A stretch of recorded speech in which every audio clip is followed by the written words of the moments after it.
Desire.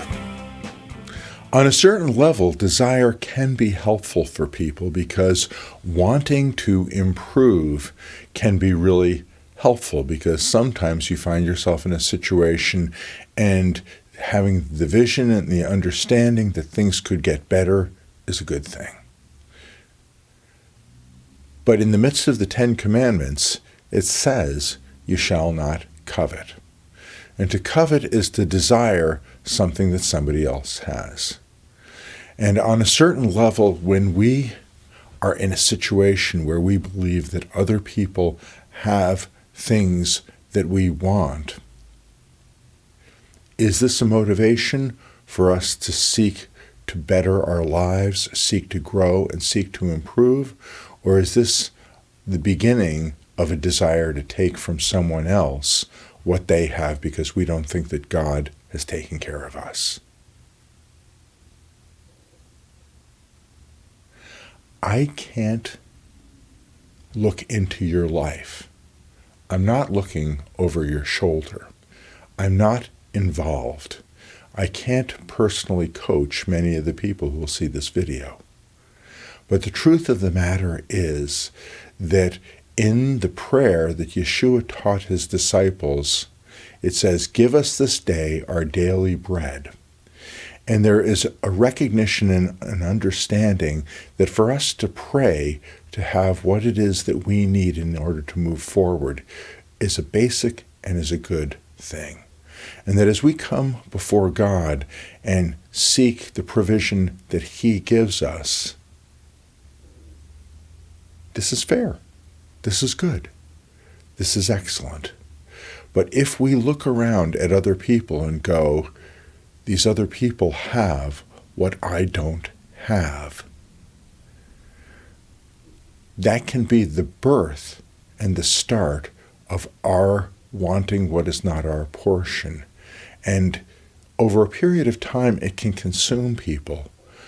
If you look at Victorian literature, you find that in a lot of stories from the late 1800s, the start of the fall of a person comes when they look at what somebody else has and what they personally don't have.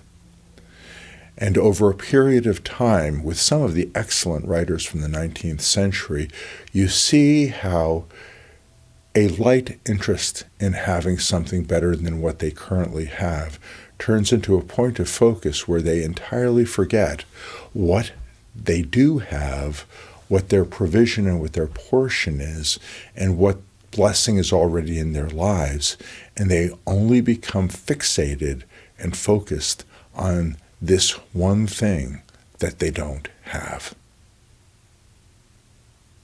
So when Scripture talks about not coveting, there is an understanding from God's vantage point as he talks to humanity that if we are focused on desiring what we don't have, there's a very real possibility that we will not recognize what our portion and what our provision is. And in terms of this, there will always be people who appear to have more than we do. But sometimes, and particularly in the social media age, where people make videos, take pictures, and otherwise display their lives, they aren't looking to do a documentary chronology of exactly what's going on.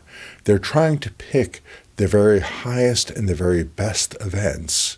Sometimes they're even in the midst of seeking to manufacture an event that will look good on social media, but that really isn't indicative of the life that they live.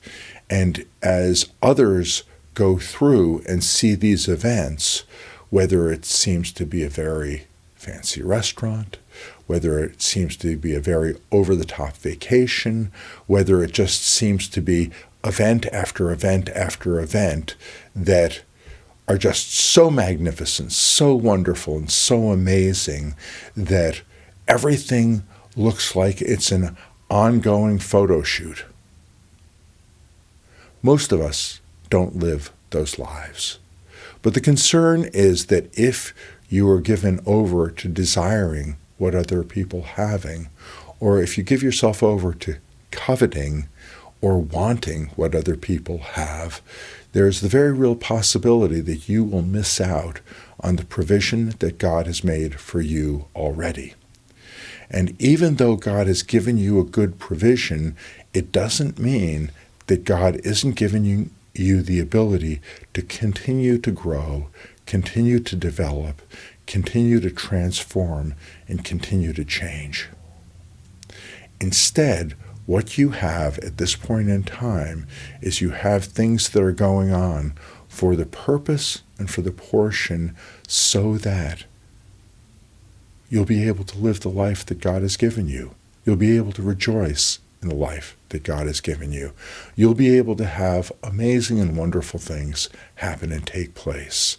And you will not live your life comparing it against people in your neighborhood, people that you work with, people that you see on YouTube, on television, in the cinemas, or in other places. And you will not compare yourself to artifice and to things that aren't real and to things that are ultimately fake.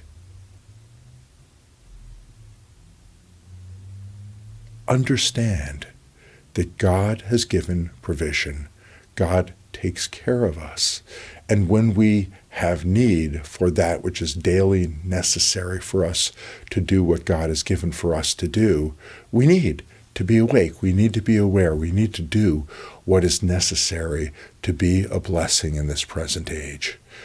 But the way to attain this, the way to move forward, is to hear from God what He'd like to do in our lives with us and through us. And the way to do this is not to compare ourselves to others or get to a place where we want what others have, because we're not entirely sure that we've been blessed in taking care of ourselves. Shalom.